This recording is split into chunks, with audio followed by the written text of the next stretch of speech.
Kishan sir, શું diamond grading શીખવાથી હું ખરેખર ડાયમંડ ઇન્ડસ્ટ્રીમાં સક્સેસફુલ કરિયર બનાવી શકું? જો હેમાંશીબેન, ડાયમંડ ગ્રેડિંગ શીખવાથી તમે ચોક્કસપણે તમારું કરિયર સફળતાપૂર્વક બનાવી શકો છો.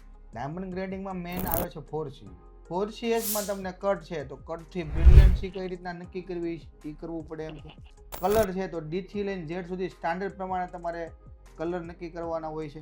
ક્લેરિટી છે તો ક્લેરિટીમાં ચોક્કસ ઇન્ક્લુઝન ઇન્ટરનેશનલ ગ્રેડિંગ સ્ટાન્ડર્ડ પ્રમાણે તમારે ઇન્ક્લુઝનને નક્કી કરવા પડે છે. કેરેટ તો કેરેટથી ડાયમંડના વેઇટથી પ્રાઇઝમાં શું ઇફેક્ટ કરે છે એ શીખવું પડે છે. 10x લૂપ અને માઇક્રોસ્કોપનો યુઝ શીખો છો. નેચરલ, લેબ ગ્રોન અને ટ્રીટેડ ડાયમંડ વચ્ચેનો ટેકનિકલ ફરક ઓળખતા શીખો છો. એની સાથે જ તમે ઇન્ટરનેશનલ ગ્રેડિંગ સ્ટાન્ડર્ડ અને સર્ટિફિકેશન રીડિંગની વિગતવાર સમજ આપવામાં આવે છે, જેથી તમે માર્કેટમાં ડાયમંડની સાચી કિંમત નક્કી કરી શકો છો. આ બધી નોલેજ છે ને તમારે પ્રેક્ટિકલ 100% પ્રેક્ટિકલ શીખવી પડે છે. અને જે સિસ્ટમ, જે કોર્સિસ BGGIમાં અવેલેબલ છે, તમને પણ ઈચ્છા હોય કે તમારા મિત્રોને પણ ઈચ્છા હોય તો એકવાર BGGIની મુલાકાત કરાવો અને પૂરેપૂરી તમે માહિતી મેળવો.